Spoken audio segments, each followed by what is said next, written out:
How do you stop a school shooting? Take a lesson from bees. When attacked by giant hornets, bees will swarm any hornet that enters their hive.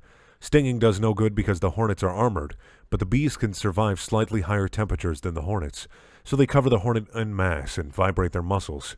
This raises the hornet's internal temperature until its nervous system fails. This kills a few bees, but invariably kills the hornet. A school shooter enters an elementary school and begins going from classroom to classroom, murdering children. Suddenly, from around the corner of the hall comes hundreds of children aged 5 to 8, all of them making this weird buzzing noise at the top of their lungs. The shooter, initially taken aback, begins firing madly into the mass of children, killing several. But for every kid that falls, dozens make it through. The first few grab onto the shooter's legs, and each successive wave latches on a little higher up his body, climbing the circular pile of their classmates that is formed around the shooter. Eventually, the shooter is covered with children. Immobilized, then they make their weird buzzing noise and begin to shake violently.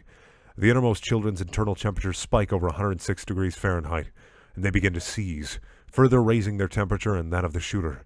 The shooter cannot breathe. He cannot move. He cannot even fire his weapon as he is cooked alive by a solid ball of small, seizing children. When it is over, the shooter is left dead in a pile of child corpses. The rest of the children disperse back to the classrooms and resume their honey-making.